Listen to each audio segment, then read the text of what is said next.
Gracias, presidente. Señor López, le queremos preguntar qué valoración hace del sectarismo ideológico que caracteriza a los programas que realizan productoras privadas que contrata Radio Televisión Española. Es la misma pregunta que le realizamos en la sesión de control anterior, pero en esta ocasión queremos que nos responda sin mentir. Muchas gracias, señor Mariscal. Yo no miento. Lo primero quiero decirle que me alegro mucho de verle de nuevo por aquí porque, sinceramente, me esperaba que esta mañana estuviera aquí el señor Figaredo con su bomba atómica. Está claro que ser un moderado como somos usted y yo, usted utiliza lanzallamas y motosierra pudiendo usar una bomba atómica, pues obviamente yo pensaba que no me le iba a encontrar aquí hoy y me agrada que dos personas moderadas como usted y como yo estemos aquí hoy. Pues mire, obviamente teniendo en cuenta la calidez de ciertos ecosistemas digitales donde ustedes se arriman, pues le tengo que decir que en Televisión Española no hay ningún sesgo ideológico. Muchas gracias. Mire, señor López, los españoles están hartos de los políticos que mienten y toman el pelo a los ciudadanos. Y usted no es político, pero es que parece que quiere serlo. Todo el mundo sabe que en Radio Televisión Española hay sectarismo ideológico. Y no solo de izquierdas, de extrema izquierda. Y esto no solo lo dice Vox, lo dicen los propios periodistas que se autodefinen como progresistas e izquierdistas. Y lo dicen porque se avergüenza del nivel de sectarismo a la que ha llevado usted a la cadena pública. Porque la cadena pública debe hacer televisión para todos los españoles y no solo para los votantes de izquierda y de extrema izquierda. Y le voy a poner dos ejemplos muy claros y evidentes del sesgo y manipulación que hay en Radio Televisión Española. El primer ejemplo sucedió hace 2 semanas cuando se estaban analizando los resultados de las elecciones de Aragón. Esto sucedió en el programa Mañaneros. Identificaron a nuestro candidato Alejandro Nolasco con nada más y con nada menos que con Adolf Hitler. Durante 15 segundos se mostró esta imagen a la audiencia. Y quiero preguntarle, ¿por qué hicieron ustedes esto? ¿Qué justificación tiene esta imagen? Porque esto no es solo un insulto a Vox y a nuestro candidato, es un insulto a la inteligencia de todos los españoles. Y el segundo ejemplo tuvo lugar ayer mismo. Ayer nuestros portavoces Julia Calvet y Carlos Hernández acudieron a Vitoria, fueron a la Universidad Vasca para realizar un acto para hablar, entre otras cosas, de libertad. Y una turba que se autodenomina antifascista de izquierdas y separatista vasca boicotearon ese acto. Evitaron que los alumnos pudiesen acudir a esa charla con nuestros portavoces nacionales. Pues bien, en Televisión Española, en el programa Mañaneros, se dijo que Vox había ido a provocar. Y no solo eso, mezclaron imágenes de nuestros portavoces con imágenes del golpe de Estado del 23F. Y llegaron a decir que Vox había convocado este acto para conmemorar el 23F. Mire, cada mes contactan con Televisión Española aproximadamente un 80% de la población española, a los que usted esta mañana ha dicho a todos que son una banda de radicales, izquierdistas, etcétera. Yo creo que se lo debería mandar mirar eso. Entiendo perfectamente el concepto que tiene su señoría de información. Para su señoría la información es fundamentalmente una moneda de cambio. ¿Por qué? Porque usted viene aquí y se rasga las vestiduras fabricando un caso de laboratorio como el que me acaba de enseñar y, sin embargo, a sus compañeros de Vox lo que les ha pedido fundamentalmente su partido es la dirección de informativos de Canal Extremadura para poder cerrar un acuerdo con la señora María Guardiola. Esto es, por lo tanto, su concepto de libertad de prensa, señor Mariscal, varía según el código postal. Aquí en Madrid tiene un tamaño, allí en Extremadura tiene otro. Es decir, ha pedido usted directamente las llaves de la redacción de informativo para poder investir a la señora Guardiola. Es encomiable la coherencia, señoría. Mire, quiero comentarle una cosa. Efectivamente, le voy a hablar de ese caso en concreto. En ese caso en concreto, que usted ha sacado aquí esta mañana, se estaba comentando el libro que había escrito su candidato, Alejandro Nolasco, un libro titulado Los últimos 50 de la División Azul. Y mire, los españoles que fueron a luchar en la División Azul lo hicieron junto a los nazis, bajo mando alemán, en el sitio de Leningrado. Y no es ningún secreto, vestían uniforme alemán con insignias españolas. Por lo tanto, esto es información y es historia. Ya sabemos lo que su señoría piensa sobre Franco y piensa sobre el franquismo, que fue un periodo de gran prosperidad para España y de mejora de nuestro país. Nosotros no lo pensamos y por ahora nos va a permitir que tengamos la libertad de expresión para poder decirlo. Muchas gracias. Señor López, hemos hablado de algo que ven los españoles y que se indignan, porque lo ven en las pantallas de Radio Televisión Española. Y ahora le voy a preguntar por otra cuestión que los españoles no ven en las pantallas, pero que también está sucediendo dentro de la cadena pública y que es un auténtico escándalo. Y me estoy refiriendo al asunto económico. Porque sí, los españoles tienen que saber que Radio Televisión Española cuenta con un presupuesto de más de 1.000 millones de euros, más de la mitad procedentes directamente de los presupuestos generales del Estado. Y además ahora va a recibir una inyección directa de 700 millones de euros procedentes de la SEPI para pagar sus deudas. Pero es que los españoles tienen que saber que además de todo esto, ustedes han recibido de los fondos europeos más de 100 millones de euros, concretamente 113 millones de euros, siendo una de las empresas españolas que más dinero ha recibido de los fondos Next Generation. Pues bien, los españoles tienen que saber que ustedes se comprometieron a utilizar estos fondos para realizar unos cursos de formación, para formar a los profesionales de la comunicación en nuevas herramientas comunicativas. Y ustedes fueron incapaces de hacer esa formación y tuvieron que subcontratar a productoras privadas, entre ellas a MediaPro. Y ustedes fueron incapaces de utilizar ese dinero al completo, de hacer esa formación al completo y tuvieron que devolver 30 millones de euros, más 1,3 millones de euros en intereses que tuvimos que pagar todos los españoles. Y usted, me adelanto, me responderá que usted no era presidente en esa época, pero sí lo es ahora. Y estamos viendo que esos fondos se están utilizando para un fin muy distinto. Y aquí está la prueba del delito. El otro día vimos cómo se estaba promocionando un programa realizado por una productora privada, Malas Lenguas, que decía que estaba financiado por los fondos Next Generation. Y queremos saber dónde está yendo ese dinero de los fondos europeos. Un dinero que iba destinado a las empresas españolas que lo habían pasado tan mal durante la pandemia y que estamos viendo que puede estar utilizado ahora para financiar productoras privadas fundadas por amigos del Partido Socialista y del separatismo catalán. Es decir, una auténtica vergüenza que demuestra una vez más que España está dirigida por unos golfos y Radio Televisión Española también lo está. Y usted me habla de motosierra y lanzallama. Y le digo lo siguiente, es que los españoles van a estar deseando que entremos con motosierra y con lanzallamas cuando Vox llegue a Radio Televisión Española. Y eso es lo que haremos. Les echaremos, si hace falta, a patadas, porque es lo que quieren los españoles cuando leen noticias como esta y cuando ven las manipulaciones que usted hace en Radio Televisión Española. Y le pediría que no me falte el respeto, dándome a entender que ustedes utilizaron esta imagen porque nuestro candidato era historiador. Venga, hombre, váyase a vacilar a otra persona, pero a mí y a todo el grupo parlamentario de Vox y a los españoles no les vacile una vez más. Señor Mariscal, le ruego a sus señorías que mantengan el respeto personal y al resto de los integrantes de la comisión. Muchas gracias. Vamos a ver, señor Mariscal, ¿de dónde ha sacado usted que la SEPI nos va a dar 700 millones de euros? 700 millones de euros, ha dicho usted, y que hemos apalabrado esa aportación. ¿Usted me lo podría indicar? Está en los medios de comunicación, en todos, y lo ha dicho la propia SEPI. Señor Mariscal no tiene la palabra. Señor Mariscal no tiene la palabra. Veo, señor Mariscal, que otra vez más viene aquí con una mentira. Es decir, además de faltarnos el respeto, viene aquí fundamentalmente a difundir mentiras. No le había visto nunca en este papel de inquisidor presupuestario que ha adquirido aquí esta mañana, siempre le había visto en el otro, pero me ha parecido bastante interesante. El problema es que usted viene aquí sin datos, no escucha la respuesta y como ya trae la intervención preparada desde casa, pues le da igual lo que yo le vaya a decir.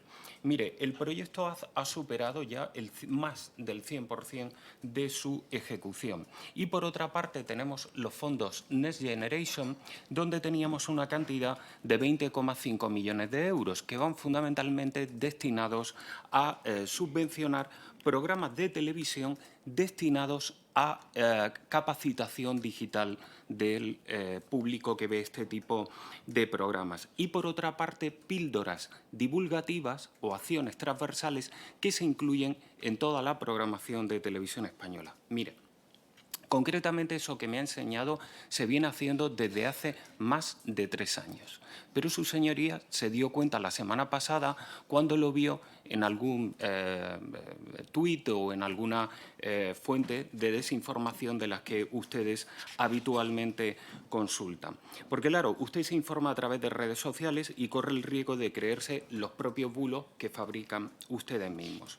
Mire, señoría, en los rótulos de los programas, cuando se incluye una acción transversal, existe la obligación de decir que esa acción transversal está financiada por el fondo Next Generation. Eso no significa que el programa se financie con fondos procedentes de la Unión Europea, únicamente la acción transversal que está destinada, como digo, a la capacitación digital. Pero mire, yo le voy a terminar diciendo una cosa porque lo repite aquí insistentemente y me parece interesante que le quede claro. Los de Mediapro son chinos, no son catalanes. Muchas gracias. Sí, gracias, presidente. Señor López, con usted al frente, la radiotelevisión pública se ha convertido en una máquina de propaganda al servicio del PSOE. ¿Por qué la dirección de Radiotelevisión Española está al servicio del Gobierno y no de los españoles? Muchas gracias, señor Carazo. Mire, le voy a responder rápidamente. En la estructura de Radiotelevisión Española, en la estructura directiva de Radiotelevisión Española, hay muchas personas. Yo no las conozco a todas. Entonces, yo lo que le pediría, por favor, es que concentre en mí las ofensas y no las esparza sobre el resto de la estructura y que me achaque lo que me tenga que achacar, pero me lo achaque personalmente. Muchas gracias.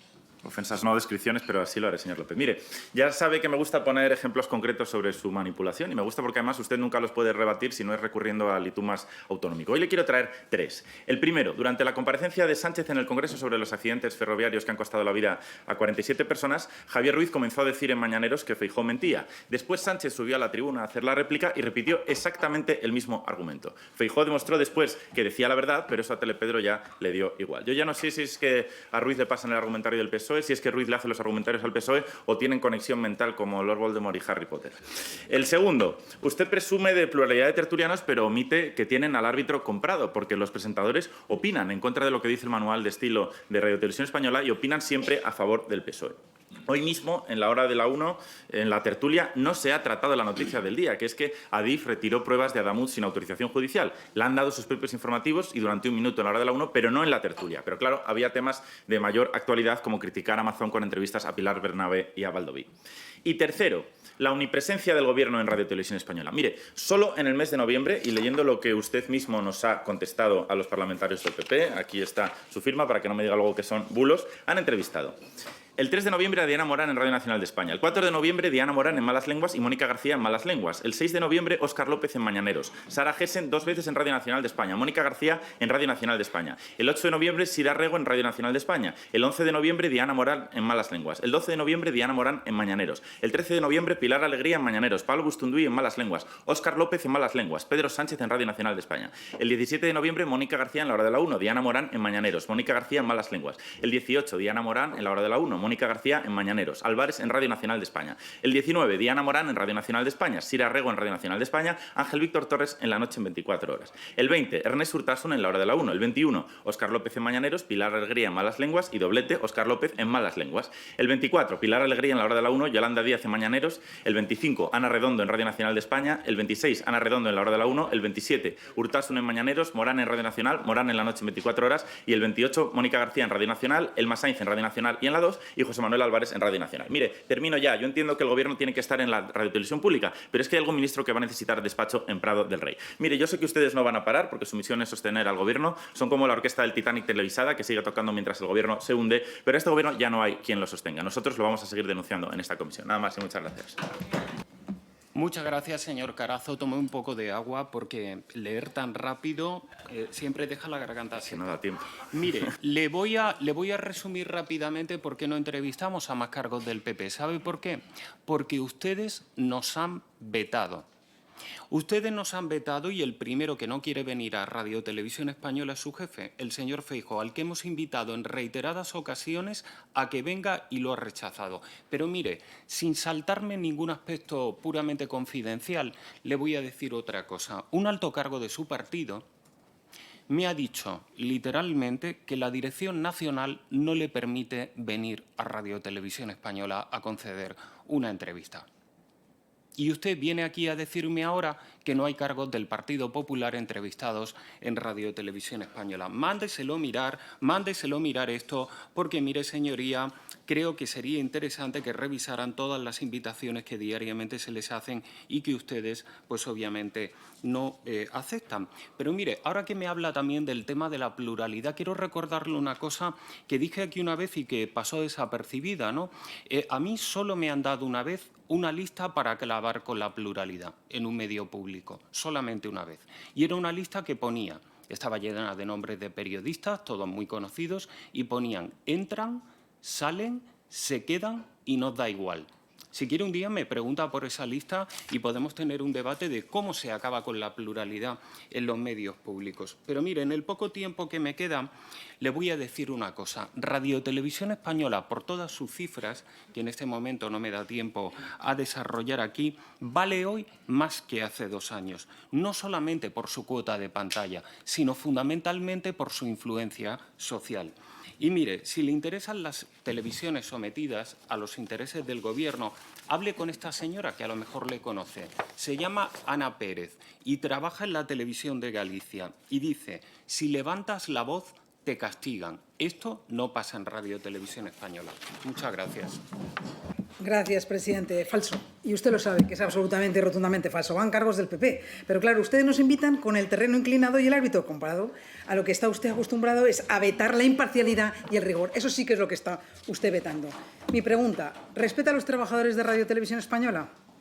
Muchas gracias, señora Montesinos. Sí, yo tengo el máximo respeto por la plantilla de Radio Televisión Española, por la labor que hace, porque si no, no podríamos haber llegado hasta aquí. Y aquí los órganos de representación o los propios representadores tienen la capacidad de criticar a la dirección sin terminar en el calabozo informativo, sin despidos, sin censuras, como han sucedido en algunas televisiones autonómicas. Y, por lo tanto, en muchas de esas televisiones, los órganos encargados de velar por la ética, por la profesionalidad, son ignorados o desactivados. Aquí no, aquí damos argumentos. Muchas gracias. Yo una vez más le recuerdo que está usted en la Comisión de Control de Radio Televisión Española, no de las autonómicas. Si su gran aspiración es una autonómica, pues presentaré que probablemente habrá alguna comunidad que sí que quiera que la presida. Mire, el Consejo de Informativos ha emitido un informe denunciando que gran parte de la información de los programas mañaneros 360 y Malas Lenguas no sigue criterios periodísticos. Se mezcla opinión e información con un sesgo favorable al Gobierno y al PSOE y un trato desigual hacia la oposición. Los presentadores carecen de neutralidad, interrumpen invitados de otras ideologías y favorecen tesis afines. Emplean un lenguaje agresivo y descalificaciones, lo que contribuye a la polarización. Se han emitido noticias falsas sin rectificación. El tratamiento de sucesos es sensacionalista con falta de respeto a víctimas y menores. El informe incluye ejemplos concretos de bulos, insultos, malas prácticas y duplicidades. Es decir, en contra de a lo que debería estar sujeto ese tipo de programas, al manual de estilo, el Estatuto de Información, a la ley audiovisual y, por supuesto, al artículo 5 del Reglamento Europeo. Recomienda internalizar la producción informativa y reforzar los controles editoriales. ¿Y cuál ha sido su respuesta? Primero, descalificar al Consejo de Informativos con palabras amenazantes, acusándolos de mala praxis y poniendo en duda su credibilidad. Segundo, difundiendo internamente, con envío a los medios de comunicación que le interesan, un comunicado de las dos productoras contestando al Consejo de Informativos en el que se llega a afirmar que la rectificación no es una opción, es una obligación proporcional a la difusión pública del informe. Pero no se conforma y utiliza su mayoría en el Consejo de Administración, que no la unanimidad, para amenazar a los miembros del Consejo de Informativos como hizo en privado. El Consejo de Administrativos de Radio y Televisión, dice usted, como órgano del cual depende jerárquicamente el Consejo de Informativos de Televisión, insta a dicho Consejo a rectificar las acusaciones realizadas contra dichos programas en los términos previstos en el informe. Este Consejo analizará en su sesión de marzo la respuesta que en su caso reciba del Consejo de Informativos y adoptará las medidas que considere pertinentes. Gran mentira. No depende jerárquicamente en ningún caso de usted. La ley dice: el Consejo de Informativos es un órgano de participación de los profesionales para asegurar la neutralidad y la objetividad de los contenidos informativos. Por tanto, ni usted como presidente ni sus palmeros tienen mando sobre el Consejo de Informativos. Esto es una amenaza directa, exigencia de rectificación y, si no, ateneros a las consecuencias en el próximo Consejo de Administración. No se ha visto nada igual. Y mientras, impidiendo la encuesta solicitada por el Consejo de Informativos hace 5 meses. Es usted, desde luego, el discípulo aventajado de Pedro Sánchez. Nada más y muchas gracias. Gracias, señora Montesinos. Mire, del CDI ya me he referido en la respuesta que he dado al diputado Colomé. Con ellos tengo una buena relación y vamos a seguir trabajando en el entendimiento, que es en donde estamos en este momento. Mientras que su señoría dice cosas aquí amparada por la inviolabilidad parlamentaria, como que yo les amenazo en privado. Estaba usted en la reunión en la que les he amenazado, señoría? Creo que no. Creo que no. Y respecto a la internalización, acabo de presentar un plan, pero claro, sucede lo que sucede, que traemos el argumentario preparado de casa y no escuchamos lo que se dice aquí, con lo cual, pues obviamente así es difícil avanzar. Mire, yo tengo el máximo respeto a los trabajadores de Televisión Española. No puedo decir lo mismo de su grupo. Mire, señora Montesinos, usted en concreto le ha faltado el respeto a trabajadores de Televisión Española y de otros muchos canales, no solamente de Televisión Española. En esta comparecencia hemos oído ataques a Silvia Inchaurrondo, Xavier Forte, Javier Ruiz, Jesús Cintora, el último que han hecho a la periodista María José Pintora, la que han llamado Charo en Twitter. Somos muchas Charos. Yo me alegro de que utilicen ese término de Charo porque creo que somos muchas Charos. La semana pasada en esta misma Cámara se debatió una moción que ustedes rechazaron con su mayoría, que me estaba tirando a mí una mayoría en el Consejo de Administración. Era una iniciativa para defender a periodistas amenazados por grupos y partidos de extrema derecha. ¿Qué argumento utilizaron para no votar? ¿Qué les incomodaba en esa interpelación? Y mire, si quiere hablar de respeto a los trabajadores, y con esto termino, presidente, le voy a pedir que empiece respetando a los trabajadores de APUN. Han tenido ustedes la suerte de ser el primer medio que se recibe una demanda por incumplimiento de la ENFA, por despedir a 2 directivos antes de que cumplieran el mandato legal. Muchas gracias. Mire, señor López, le voy a poner ejemplos concretos. Ustedes tardaron 2 días desde la corporación en informar sobre la indignante puesta en la calle de Letarra Cherokee. Ni que decir tiene que no mencionaron que fue fruto de la negociación del Gobierno socialcomunista con Otegi y su banda para que Sánchez se mantenga en Moncloa. ¿Para qué le voy a preguntar? Está claro, por la puesta en libertad de Letarra a Asier Arzayuz, asesino de José Luis López Lacalle, en connivencia con la consejera de Justicia del Gobierno vasco. ¿Acaso cree usted que esto no son noticias relevantes para los españoles? ¿Se han contagiado ustedes de la izquierda más radical y quieren borrar de un plumazo la historia más negra de este país? Pero es que hay más manipulaciones. El 8 de febrero se sucedieron las elecciones en Aragón y desde Televisión Española se centraron en tirar por tierra los resultados del Partido Popular y de Vox sin incidir sobre la debacle del PSOE, situando encima al Partido Popular en posiciones radicales. Y esto lo hacen con el dinero de todos los españoles que pagan Televisión Española y que tienen derecho a saber lo que de verdad ocurre, no a que le radien un capítulo más de la Moncloa, dígame. Ustedes tapan y ocultan la realidad como Sánchez. Explíqueme cómo es posible que el martes 17 de febrero, cuando salen a la luz los mensajes de Koldo, donde se demuestra que en el PSOE tienen a un falsario por secretario general y además de falsario tramposo, ni siquiera le dedican unos segundos a mencionar dicho escándalo. Ni unas colas, ni un avance, ni un total, ni una noticia, ni una entradilla, nada de nada. Y eso es porque ustedes están tan centrados en empoderar al presidente ausente, al que no da la cara aquí en el Senado, desdeñando a los senadores y denigrando a las instituciones amparadas en nuestra longeva Constitución, como en tapar las vergüenzas del PSOE y a sus dirigentes.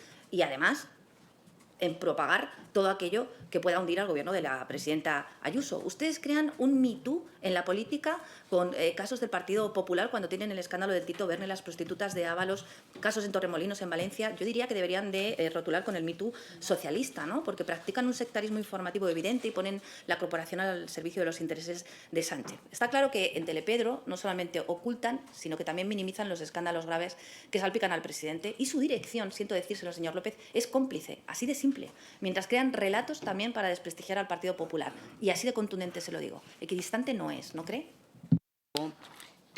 Mire, yo no tengo ningún caso. Usted sí, porque usted pertenece al Partido Popular, pero yo no pertenezco a ningún partido. No soy militante en ningún partido. Usted sí representa las siglas del Partido Popular, que me parecen unas siglas respetables, pero yo no tengo ningún caso. Mire, señora Bravo, le voy a decir una cosa. Usted no es la encargada del control profesional de la información de Radio Televisión Española, es el Consejo de Informativos. Usted hace el control parlamentario, pero el órgano que se encarga de decidir o el órgano que se encarga de estimar cuáles son las supuestas quejas por parte de la redacción, le insisto que es el Consejo de Informativos, que no ha emitido ninguna nota relativa a todos los ocultamientos que usted ha dicho aquí esta mañana. Pero claro, luego no quieren que yo me refiera a casos que suceden en las televisiones autonómicas que ustedes gestionan. Pero claro, entiéndame, señora Bravo, es que me lo pone muy fácil. Mire, mientras que el resto de España se entrelava del cese fulminante del señor consejero, del consejero regional de Educación, de la señora Ayuso, y de una serie de dimisiones en cadena, en Telemadrid pues debieron pensar que se trataba de un asunto de carácter privado. casi íntimo y que no se debía molestar a la audiencia con este tema. ¿Y sabe lo que pasa? Que claro, que los medios de comunicación se dan cuenta de esto y sucede lo que sucede. Mire, esto es lo que sucede en la televisión autonómica de la circunscripción de la que usted es senadora. Mire, nuevo escándalo en Telemadrid, denuncian la censura en la crisis del gobierno de Ayuso. Silencia la crisis del gobierno tras el cese de Viciana. Entonces, mire, creo que nos quieren dar lecciones cuando tienen los deberes sin hacer. Muchas gracias.